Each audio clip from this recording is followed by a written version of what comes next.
Hello everyone, and thank you for watching my channel. If you like what I'm doing here, please consider subscribing, liking, and commenting. It would really help the channel out quite a bit. Thank you very much. Rudy Valley requests your attention for the Royal Gelatin Hour with Fanny Bryce, Tallulah Bankhead, and Joe Laurie Jr.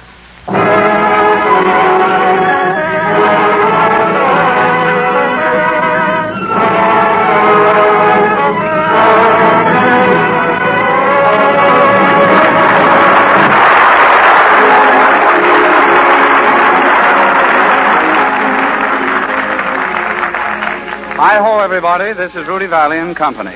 The hilarious Fanny Bryce, the orchidaceous Tallulah Bankhead, the droll Joe Laurie. There's a trio that you can count on for a good time. Fanny brings her little hellcat, baby Snooks, to an Eastern microphone for the last time before leaving for Hollywood on a new screen contract. Tallulah will be heard in a new play by Dorothy Parker. And Joe continues on his novel way for the fourth consecutive week. In addition to these professional entertainers, we have with us an amateur of high standing in the community, New York town's best known and best liked host, Frank Case, proprietor of the celebrated Algonquin Hotel. We're so proud of our people this week that I'm going to ask Graham to run through the list again. Graham, if you will. We have with us this evening Frank Case, Joe Laurie Jr., Fanny Bryce, Tallulah Bankhead in a play by Dorothy Parker.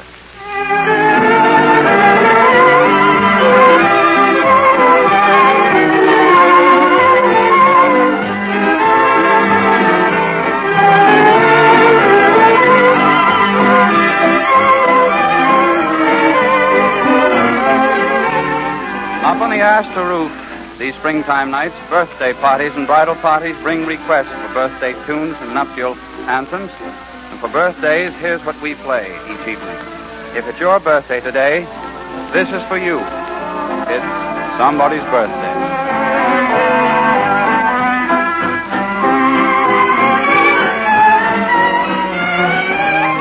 For it's somebody's birthday, the first time on earth day, a time to be happy and gay.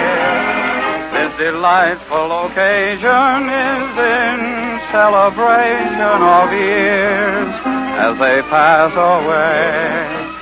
So with music and flowers we'll spend happy hours, we'll sing and we'll dance and we'll play. Let's all drink a toast to our most charming host, for it's somebody's birthday today.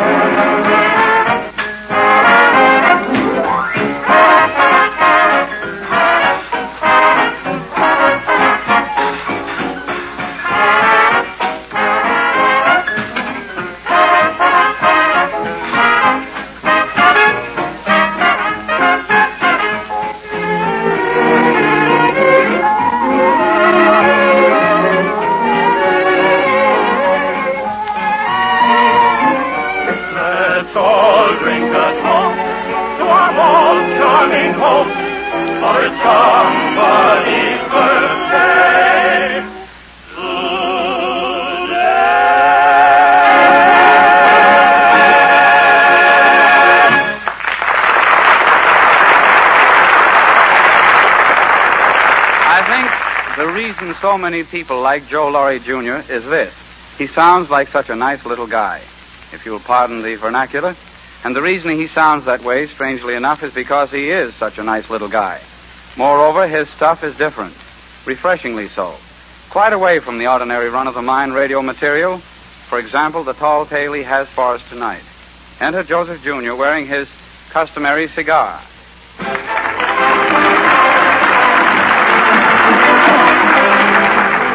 Thanks, Rudy, thanks. Say, did you hear about me getting stuck up? Only 4 times in the program and you're getting stuck up already. I never would have believed it of you, Joe. No, Rudy, I mean a real stick-up. You see, I was out kind of late last night, and I was walking along minding my own business, and the first thing I know, there was a gun stuck in my face, and a very tough guy says, "Stick up your hand." And what did you do? What did I do? I just gave him a good talking to. I said to him, "Hey, wait a minute. Why should I stick up my hands for you? You're a perfect stranger to me." You had him there. Yeah, and was his face red? He was what they call nonplussed. You see, Rudy, I just didn't like the way he said it. Stick up your hands. That's no way to talk. Impolite, I call it. That's the way it hit me, too. Now, if he'd have been nice about it and said in a gentlemanly way, stick up your hands, please, then I might have put them up for him, even though I have a touch of neuritis in my bad shoulder. By the way, Rudy, I think I'm going to get cured of that neuritis. How, Joe? Well, I found a doctor that knows all about it. He's had it himself for 20 years. Go on about the holdup, Joe. Well, I told that guy plenty. I said to him, see here, mister, you know you wouldn't do this if there was a cop around. And you know all I got to do is to call a cop and you'd be arrested? And I bet you haven't even got a license to carry that gun. Would you believe it, Rudy? He didn't. No. Cross my heart, Rudy. He didn't even have a license. So you see, I could have got him in wrong there. Then I said, let's talk this thing over, buddy. Now, when you told me to stick my hands up, you were going to go through my pockets, weren't you? Well, that's an old trick. And besides, that's my wife's job. And why should you pick on me when there's lots of other guys that have more dough than I have? Then I said, you ain't going to get anywhere doing this kind of business. Did you ever hear of anyone in your profession getting on top? And he had to admit I was right. And another thing, I said, supposing I hadn't come along, then what would you have done? At that, you came near missing me. I was supposed to be over in Jersey tonight at the clam bake. And another thing, supposing I was on the other side of the street, then what would you have done? Well, Rudy, he had no answer. So I just gave him a cold look and walked away from him without even saying goodbye. Just like that. Just like that, Rudy. And did he feel foolish standing there all alone with a gun in his hand? Well, while I was walking away, I got to thinking things over and I got kind of mad. So I went back to him. See here, I says, I'm not through with this yet. You got me good and sore. I had to meet my wife and I'm late, and it's all your fault. What am I going to tell her now? You don't think I'd be a sap and tell her I was stuck up? I couldn't get away with that old one because I've told her some good ones, see? Here you've been taking up my good time, and what do I get for it? I'm a citizen, and I pay taxes. I'll bet that's more than you do. Why, you haven't even got a Social Security card. Whatever got you in this business anyway? Well, Rudy, by this time I had the guy crying. And he says, listen, fella, don't bore me out. I'm just one of them unfortunate guys that got started in life wrong. Then I said, I suppose you're going to tell me your father was a stick-up man. No, he says. I had the finest father in the world. And what started you, I said. Then, Rudy, that big guy stood there bawling like a kid with a gun in his hand. And what do you think he said? What did he say? He said, Santa Claus started me. No kidding. Well, by the look I gave him, he must have known I didn't believe him. No kidding, he says. You see, every Christmas I'd hang up my stocking and Santa Claus would bring me a toy gun. One Christmas, when my father was working, Santa brought me a machine gun. No real bullets or nothing. My old man wasn't that rich. And I got to playing with guns even when I grew up. Then when I got of age, I got a funny sickness. I could eat well, sleep well, but I had no desire to work. You see, I'd like to sleep all day, and when night came, for some reason, I just couldn't sleep. So I walked around the streets all night. Then I figures, why waste my time walking around doing nothing? Why not pick up a few bucks here and there? So I took this gun that I had over the house and that I only used on the 4th of July and figured it would do the gun some good to get a little exercise, too. So you see, I kind of wandered into this racket. Well, by this time, Rudy, he had me crying. Listen, I said to him, why don't you get yourself a nice little wife and settle down? Why, I already got a wife, he says, and she's the sweetest little woman in the world. Listen, buddy, would you believe it? The day after we were married, she went out and got a job. It was tough on me having to stay home by myself, but I made that sacrifice. Every night I'd sit on the stoop and wait for her to come. When I'd see her coming out of the subway, I'd run to meet her. And I'd say to her, gee, honey, you look tired. Let me carry your pocketbook for you. You see, mister, I got character. Well, Rudy, he hung his head. He had one of them heads that looked well hung. Be careful, Joe. You'll have me crying. Well, it is kind of touching, isn't it, Rudy? Well, he hung his head and sort of swung it from side to side in a very sad, puzzled way. Buddy, he said, I'm sorry I ever met you tonight. You got me so nervous I wouldn't be any good to work again for weeks. You know, I had a date with my wife tonight, too. What am I going to tell her? I can't say I went to see a double feature because she knows nobody stays to see a double feature. And by the way, young fella, you hit a sore spot when you said I didn't have a Social Security card. What does this look like? A ticket to the Schmeling Braddock fight?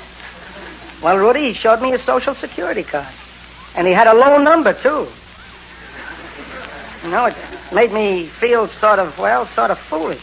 So we stood there looking at each other for a minute or so, saying nothing. And finally, kind of break up the monotony, I says, you'll never make a success in this business. You don't know the first thing about it. Now tell me, why did you hold me up on a lighted street? And he said, can I help it if I'm afraid of the dark? Well, with that, I get kind of disgusted and says, oh, you make me sick. You don't even know the right time. And do you know, Rudy, he didn't. You see, I had his watch.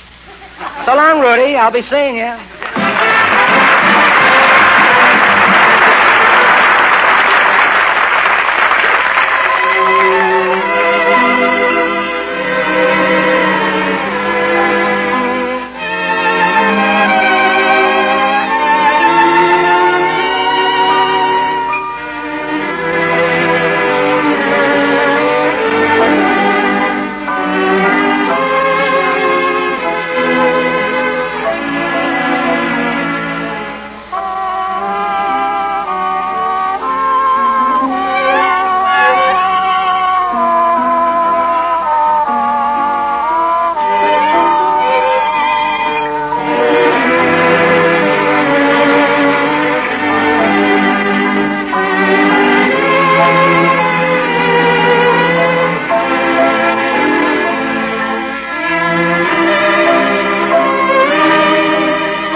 Right now, your grocer is featuring two of America's most popular desserts, delicious royal chocolate pudding and creamy, rich royal vanilla pudding.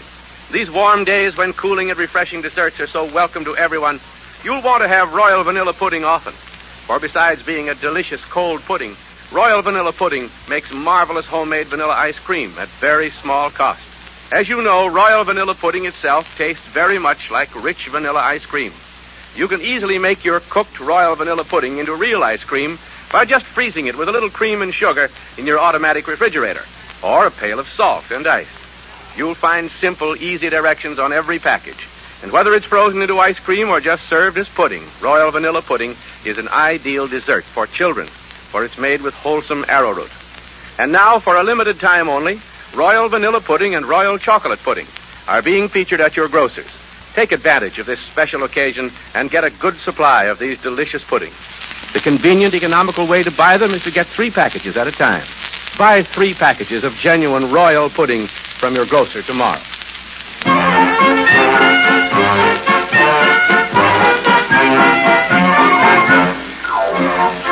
That's pretty bad, isn't it? Sort of sour. Well, after that, nothing matters, does it? It's a thing that one cannot explain, but it's like a long draught of champagne to awaken perchance to the whirl of La France, where only the river is sane. It's a matter of learning to live that old ladies would never forgive. It's plain to see sunshine is free Now is the time for lovey, when all the trees are green, so green, and all the grass is green, so green, and all the frogs and flies are green. It is the spring. Asparagus is green, so green, and most of us are green, so green. The smoke-room joke, let's keep it clean, is green, so green. And when you meet a girl, you need not ask her pardon. Just say, if your name's Maud, please come into my garden. When trees and flowers and grass are green, and life's a joke, see what I mean. It's no surprise to realize that I'm so green.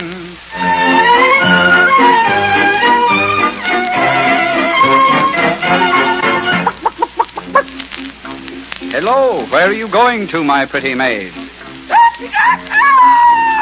Oh, I say, I'm frightfully sorry, sir. I had no idea. It's so difficult to tell these days, isn't it? The sprouts and leeks are green, so green. The old cabbage is green, so green. And figs and beans and plums and cress are green, so green.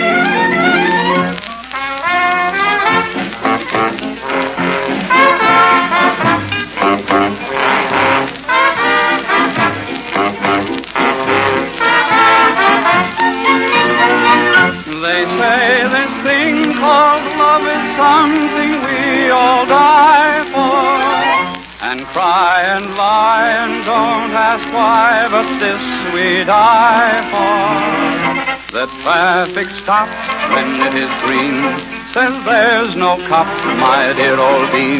Go right ahead, you're all serene, and green, so green. Fetch me a glass of buttermilk quickly, please.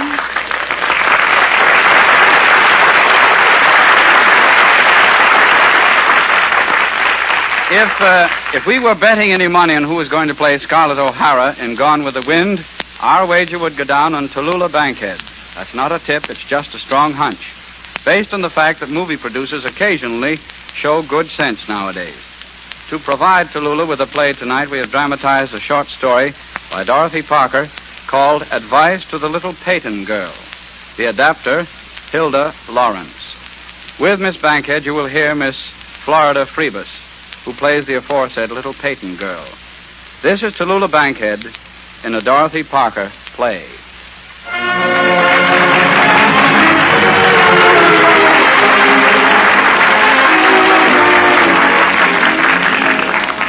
Miss Marion's eyes were sweet and steady beneath her folded, honey-colored hair. Miss Marion's drawing room was all pale, clear colors and dark, satiny surfaces, and low light slanted through parchment. In that dim sanctuary, you would never have guessed that Miss Marion had been weeping just before the Little Peyton Girl came to call in the afternoon. Everything was so hushed, so soothing, so sure. Before she had quite decided to do it, the Little Peyton Girl spoke out. Are you sure you don't mind if I talk to you, Miss Marion? You look sort of tired. No, darling, I'm all right. What do you want to talk about, Sylvia? Oh, Miss Marion, I need your advice. I'm in an awful fix, and I don't know what to do. Oh, Sylvia, that sounds like heart trouble. Well, suppose you tell me all about it. Oh, I knew you'd listen. I knew you'd understand. Miss Marion, do you know what it's like to be in love? I can probably imagine, darling. Go on. Well, it's Fred Barkley. You see, it isn't as if we'd actually had a quarrel. We've just sort of drifted apart. And I haven't seen him for 2 weeks. And you can't bear it and you wish you were dead. Is that it? Yes. Do you love him that much, Sylvia? Well, Oh, yes, Well, it's so awful without him. We used to see each other every day, every single day. And he'd always telephone me when he got home, even if he'd just left me 10 minutes before. And he'd always call me as soon as he woke up to say good morning every day. Oh, you don't know how lovely it was. Yes, I do, Sylvia, I know. And then it stopped. Just suddenly stopped, didn't it? Yes. What made it stop, Sylvia? What did you do? Well, one night after he'd gone home, he didn't telephone me. I waited and waited. It was awful. You wouldn't think it would matter that much, would you? But it did. Yes, I know it did. It does. I couldn't sleep. I got to thinking that maybe he'd gone to see somebody else after he left me. And I just couldn't stand it, so I called him up. Yes, of course, you called him up. How old are you, Sylvia? 19, aren't you, darling? Yes. Well, I've seen women of 30 make just the same mistakes. Tell me, was he at home when you called him? Yes. He'd been asleep, and he wasn't very nice about it. I asked him why he hadn't called, and he said it's because he didn't have anything to say. I asked him if he'd been out with somebody else, and he said no. I didn't believe him, so I cried. Did he hear you cry? Yes, He hung up on you, didn't he, Yes. Sylvia? So I called him back. Called him back? Oh, darling, why? Well, I thought I'd lost him. What else could I have done? Well, you could have used bloodhounds. Go on, go Well, on. I had to find out. I kept asking him if anything was the matter, and he kept saying no, and acting cooler and cooler as if he didn't love me anymore. And then he started going around with another girl. How did you guess? Oh, I'm awfully good at guessing things. I can probably guess a few things about the other girl, too. She's pretty awful, isn't she, Sylvia? She's terrible. Yeah, of course she is. You know her, Miss Marion? No, darling, I don't know her, but I do know this. No man ever leaves us for a finer woman. You just ask any girl you know, and she'll be glad to tell you that she lost her man to a girl who was a perfect fright. Listen, Sylvia, you didn't tell the Barkley boy that you didn't like this new menace, did you? Why, yes. Oh, baby child, that was wrong. Never point out another woman's imperfections to a man. You ought to know that. I couldn't help it. No, I suppose you couldn't. But it didn't help matters much, did it? It only made him stay away more and more, didn't it, Sylvia? Yes. He called you up less and less. And then when you did see him, you were so nervous and so worried that you couldn't think of anything to say or do. Yes. Yes. And you kept asking him if anything was the matter. And he kept saying, no, of course not. Why should there be anything the matter? But he stayed away more than ever, and you began to be afraid of losing him altogether. Right, Sylvia? Yes, that's right. Sylvia, did you let him see that you were afraid of losing him? Well, I told him in a laughing sort of way that I knew he'd thrown me over for somebody else. But it's the truth. I haven't seen him now for 2 whole weeks. And I can't stand Oh, it. don't cry, Sylvia. Don't cry, darling. What did I do that was wrong, Miss Marion? Tell me, what did I do that was wrong? Well, you shouldn't have talked to him about throwing you over. You see, men don't like dismal predictions, Sylvia. Oh, I know the Barkley boy is only 20, but all men are the same age, always. And they all hate the same things. Oh, I wish I were like you, Miss Marion. I wish I always knew what to do. No, thank you, Sylvia. Sylvia, I want you to forget about this boy.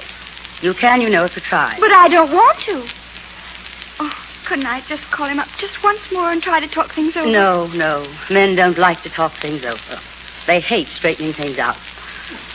When you see the Barkley boy again, Sylvia, treat him just as if you'd been laughing together with him an hour before. Oh, but maybe I'll never see him again.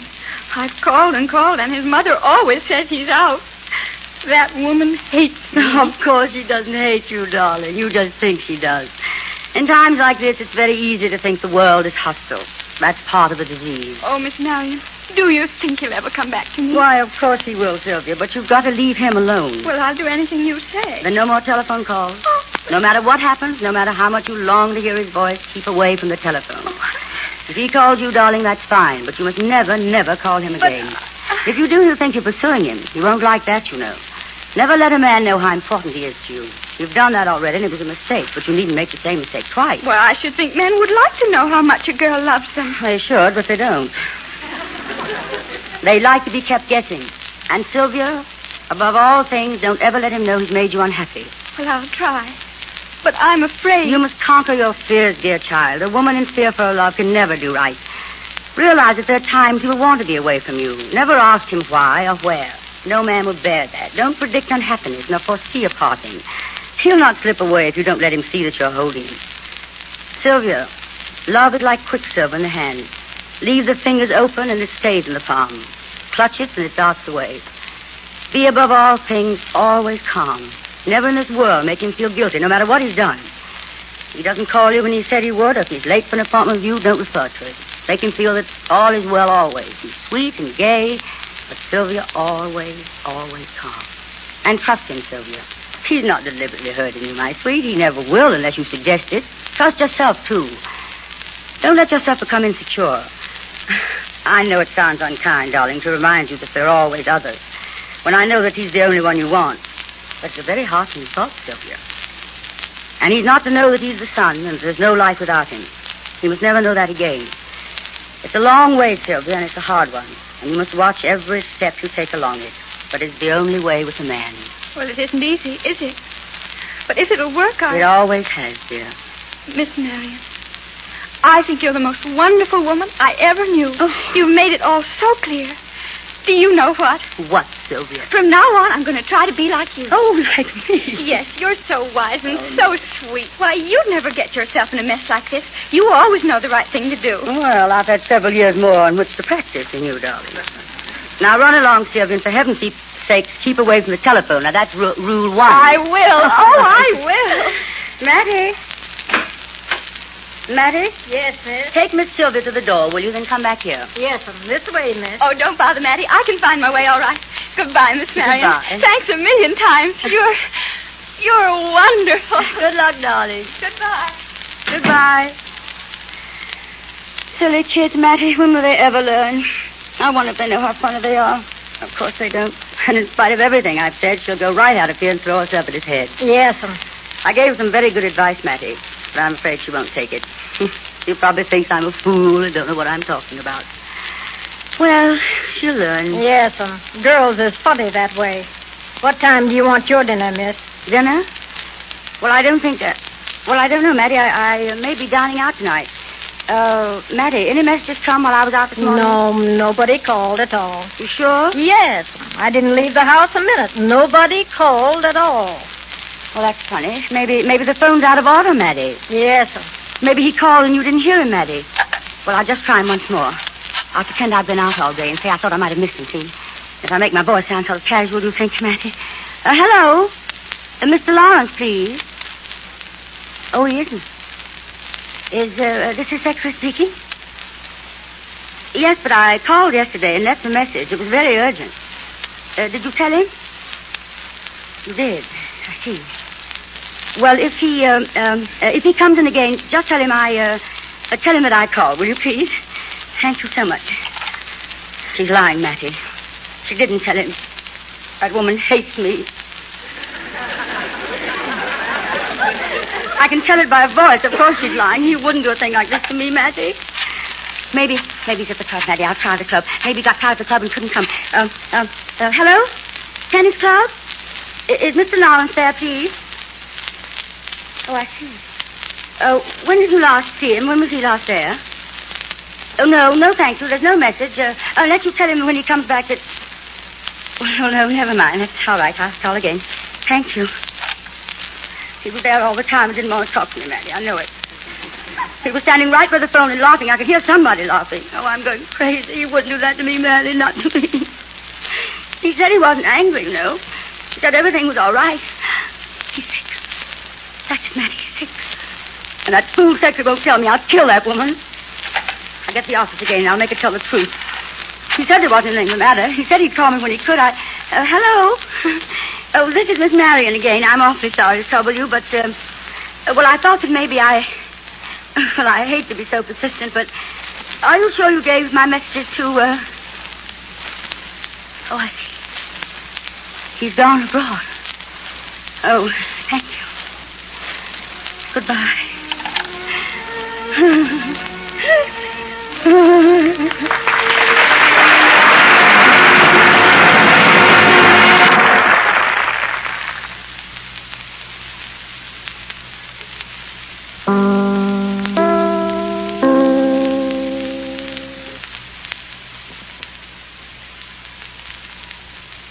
Now, wasn't that just like a woman? Our thanks, Miss Bankhead and Miss Freebus.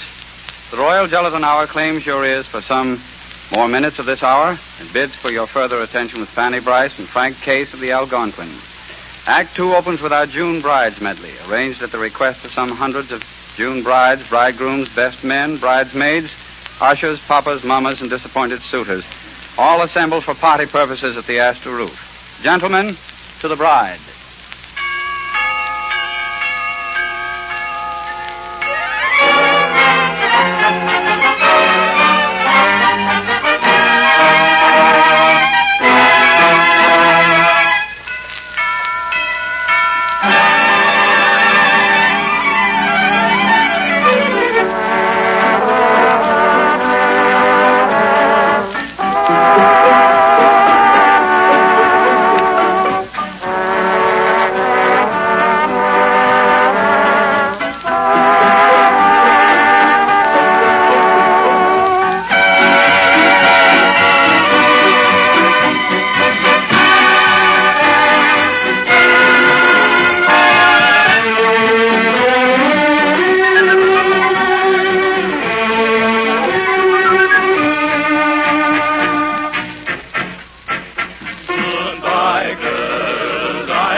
all sorts of people to make a town like ours, this New York.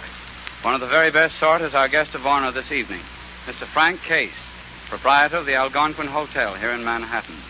Mr. Case represents the finest flower of that night and day blooming species, the innkeeper or boniface. It is with pride that we add him to our gallery of folks you ought to know.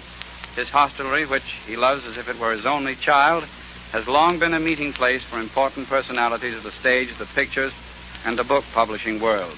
As a result, Mr. Case meets even more interesting people than we do, which is saying quite a lot. May I present New York's best-known host, Frank Case.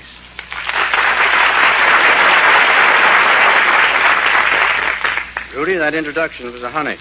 Only if you forgot to mention that the Algonquin Hotel is located on 44th Street, between 5th and 6th Avenue. Room with bath, $3 a day and up. Basket parties welcome. Sure. And every third drink on the house. But seriously, Rudy, what interests you about the hotel business? Well, let's see. How is the hotel business? Fine, Rudy, fine. Hotel business is always just dandy in New York during the hot summer months. Only the other night, one of our guests came downstairs shortly after midnight to check out. What's the matter? Asked the clerk on the desk. Something wrong? No, nothing wrong, said the guest. Only the night watchman's gone home, and I'm afraid to stay upstairs alone. I see. Business is great. But you do still have quite a few important people staying at your house, don't you? Oh, yes, they wander in and out. Your Miss Tallulah Bankhead, for example, is frequently one of our girls. There's a grand person for you, Rudy. I met her when she first came to New York. She hadn't yet been on a stage, hadn't seen a manager, hadn't yet lost her Alabama accent. But she was determined to go places in the theater. Mr. Case, she said, do you think I ought to change my name? I told her I didn't think she should. Why, I asked, why do you want to change such a beautiful name? Well, Mr. Case, she said, I'm afraid it's pretty long to go up in electric lights over a theater. 2 years later, her name was up in lights. She knew what she wanted. And still does. I understand a great many Hollywood stars put up at your place when in town, Frank. Yes, we do get our share. But literary people are currently our specialty. Novelists, playwrights, publishers, strange folk of that sort. You must hear some pretty interesting talk, Mr. Case. Well, yes, but may I qualify that statement by saying that writers do not exactly drip pearls of thought in my direction. For instance, sitting at lunch with Edna Ferber, after a rather long silence, I said to her, say something wonderful, Edna. And she said, if I could think of something wonderful, I shouldn't waste it on you. I'd go home and write it. Well, here's something I meant to ask before. How did you happen to go into the hotel business? When I was a boy in Buffalo, Rudy, there were two very well-dressed gentlemen in town who seemed to do nothing but ride around in an open hack and go to ball games every afternoon. When I asked who they were, I was told they're hotel keepers. So I decided that was what I wanted to be. And did you find that the life of a hotel keeper really did consist of riding around in an open hack and going to ball games all afternoon? Yes. Of course, I did have to serve an apprenticeship before I reached the hack and ball game stage. I went to work as night clerk at the Genesee Hotel in Buffalo. A night clerk, Rudy, is supposed to stay wide awake all night. In more ways than one. Yes, indeed. Well, I couldn't do it, but I finally solved the problem by wearing roller skates. We had a beautiful marble floor, and I skated around all night. If you ever want to stay awake, Rudy, try roller skating. It works. I'll remember that, Frank. Tell me this. Do people steal towels from the Algonquin? Oh, yes. And other things, too. For instance, there's the case of the celebrated actor, a very good friend of mine. He is supposed to have changed the name of his yacht to the Algonquin because that was easier than filing the name off all the silverware.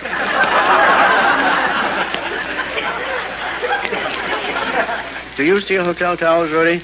Well, not recently. I used to have one marked Hotel Taft, New Haven, but that happened quite a few years ago. I have quite a collection, personally, including a rare old 1912 Palmer house with embroidered pansies. You know, I'm more of a soap snatcher myself, Frank. I still have 6 cakes of soap off the Ile de France and 5 out of the Savoy Hotel in England. Well, soap is nice to collect and easy to get away with. But towels last longer. If you know anybody that has a 1926 Waldorf Astoria, I'll trade him 2 Park Centrals for it.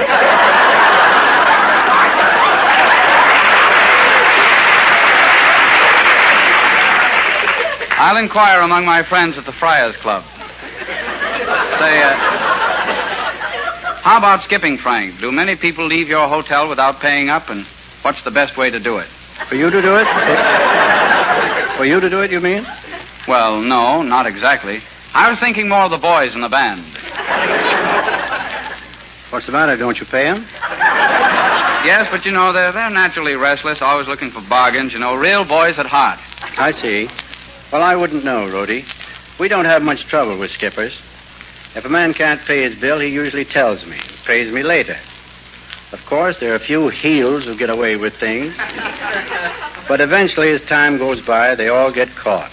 What I always say is, time wounds all heels. What was that?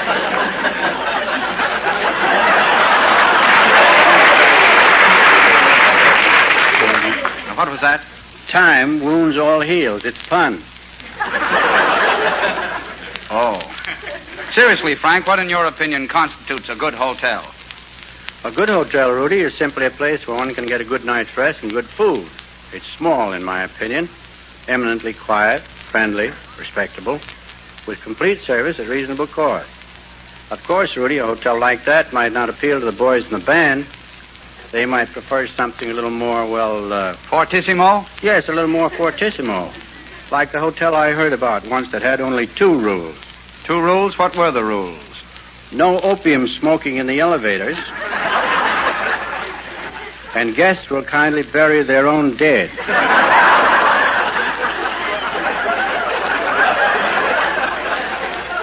So long, Rudy, and thanks for the use of the hall. Thank you, Frank. See you at lunchtime.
Duke Ellington's Caravan.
a woman about desserts right now, and she'll say, Well, naturally, with warm weather here, I like desserts I can make in my refrigerator. Cool, refreshing ones like royal chocolate pudding. yes, royal chocolate pudding is a grand summer dessert. And have you tried making homemade ice cream with royal chocolate pudding? No, but I've heard it's marvelous. It certainly is. And next time you want some extra delicious homemade ice cream, just freeze some cooked royal chocolate pudding with a little sugar and cream. It's very easy. And you can make marvelous vanilla ice cream, too, with royal vanilla pudding. Just follow the directions on every package. Use your automatic refrigerator or pack it in a pail of ice and salt. And don't forget that royal gelatin is another cooling dessert you make right in your refrigerator. In royal gelatin, you get the flavor of real fruit, of juicy, rich strawberries, cherries, raspberries, and those cooling tropical fruits, lemons, oranges, limes, and pineapples. Right now, your grocer is featuring delicious royal chocolate pudding and smooth, creamy royal vanilla pudding. Desserts that are marketing tomorrow. Royal.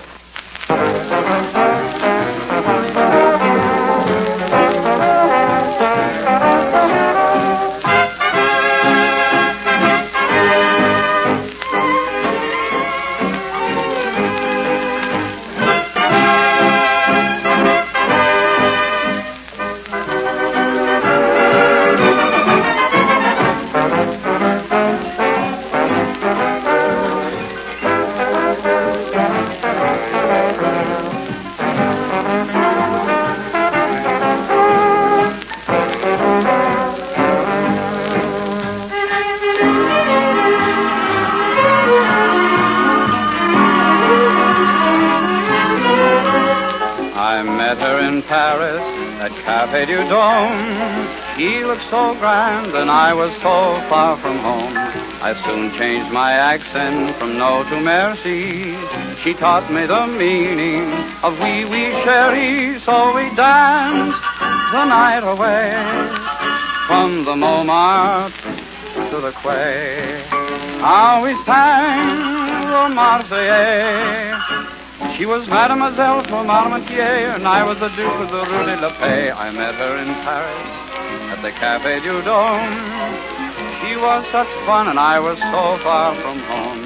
She's only a Yankee from Gulf, Tennessee. Now she's chérie to me.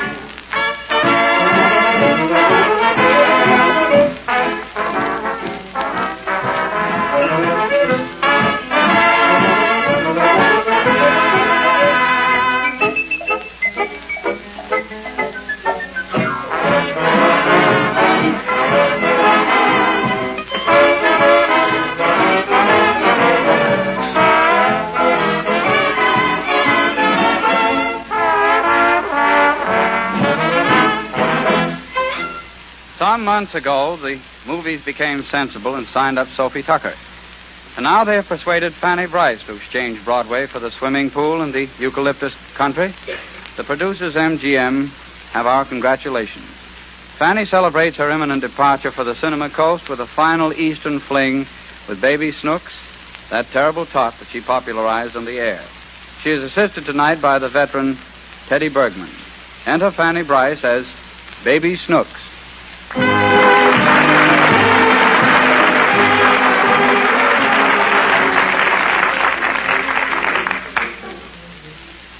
Scene, the home of baby Snooks. It is evening. Snooks is preparing her homework for tomorrow.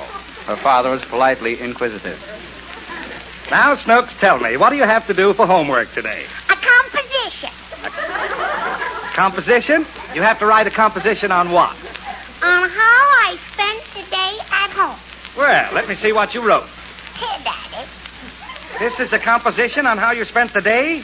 Why, it's a blank sheet of paper with nothing on it. Oh, I didn't do nothing all day. Snooks, why did you spend the whole day doing nothing? Because I wanted to be a good little girl. I don't understand that at all. You could be a good little girl and still do something. No, I can't. Why not? Because every time I do something breaks. Well, you can't hand in a blank piece of paper for your composition. Now, you tell me all the things you did today. I'll write them down on the composition, and then you can copy it. Mommy will have to copy it. Why should Mother have to copy my composition for you? Because the teacher thinks that's my handwriting. Snooks, you have no pride in your education. I'm ashamed of the way Mother and I have to do your schoolwork for you. Snooks, I suffer a great deal because of you. Well, I suffer on account of you, too, Daddy. Why?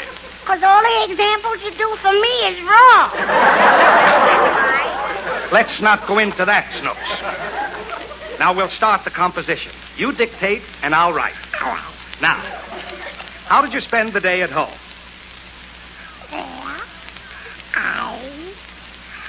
Must I tell the truth? Well, of course, nothing but the truth. All right. I woke up in the morning and had breakfast. Didn't you wash your face? Nope, I saved it from yesterday. Well, I think you better say you washed. Well, it ain't the truth. Pick a day when you did wash. The teacher wants it from this week.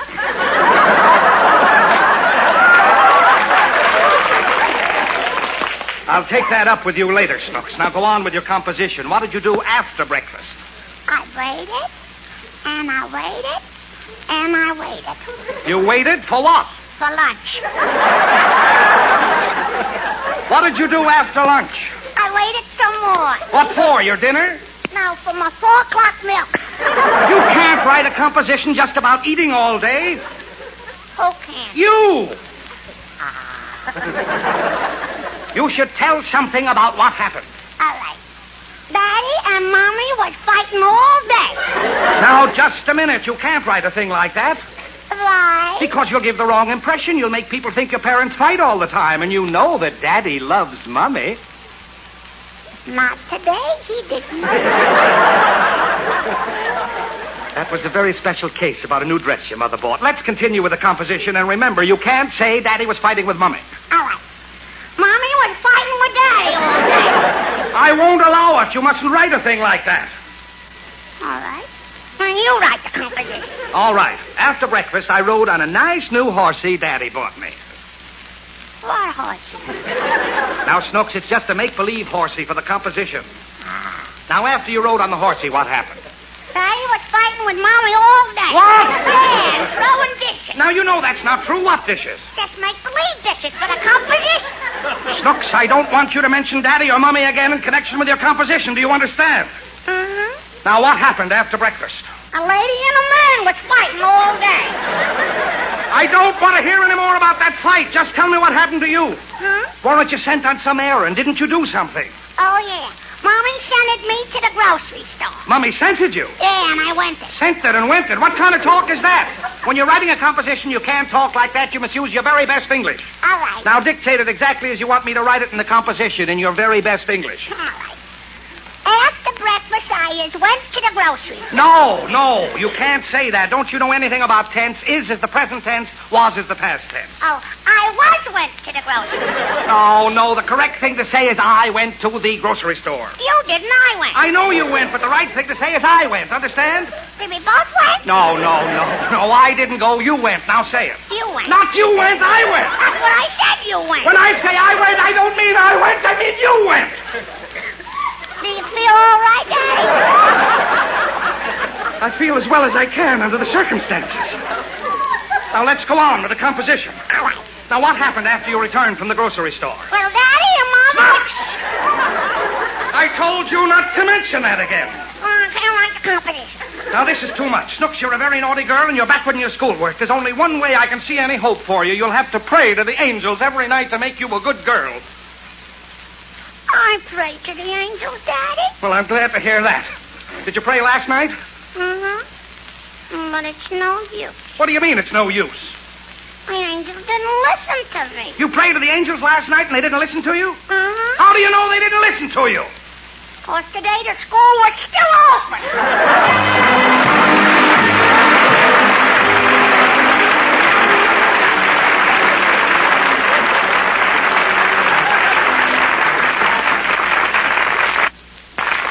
Since warm weather started, millions of women have been using royal chocolate pudding in 2 ways. They serve it as cool, delicious pudding, and they freeze it into fine, smooth, homemade ice cream. One of these women says, I always knew that royal chocolate pudding by itself was a delicious cold dessert. And then one day, I noticed an ice cream recipe on the package. It sounded so easy, I made some. How'd it turn out? It was marvelous. In fact, my children said it was the best chocolate ice cream they ever tasted. And, of course, it saved me a lot of money, too. Yes, Royal Chocolate Pudding is wonderful for making delicious homemade ice cream. You can use an automatic refrigerator or a pail of ice and salt. It's very easy. You'll find complete directions on every package. Royal Chocolate Pudding, you know, is the rich-tasting chocolate pudding that's fine for children because it's made with wholesome arrowroot. Arrowroot keeps your pudding smooth, cooks fast. And so you can make Royal Chocolate Pudding in only 5 minutes instead of 20. Right now, your grocer is specially featuring Royal Chocolate and Royal Vanilla Pudding. Try these cooling, refreshing desserts. Buy 3 packages of Royal Pudding tomorrow. R-O-Y-A-L, Royal Pudding.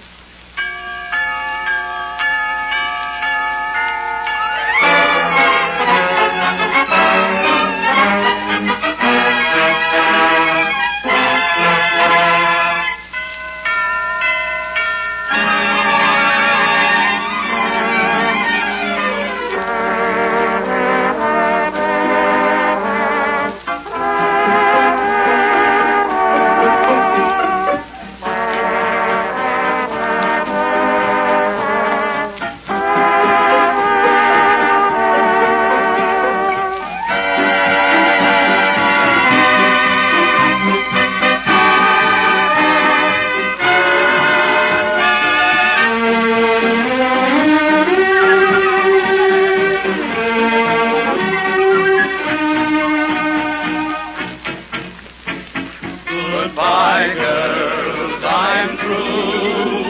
Each girl that I have met, I say goodbye to you without the least regret. I've done with all flirtation. You no more fascination. There's but one to whom I'm true. Goodbye, girl. Goodbye, girl. Goodbye, girl.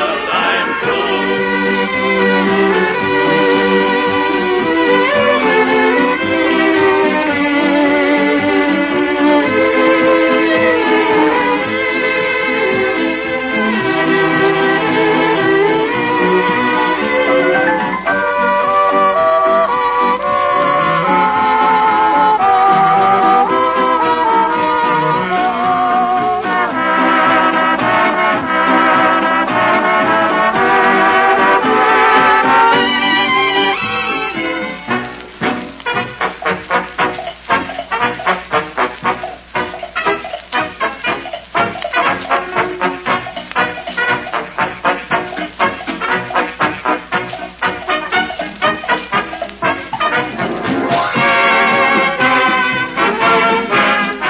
Mitzi Green, prevented by illness from appearing tonight, will be with us next week, we hope, along with a fine cast headed by Dennis King. This is Rudy Valley saying good night.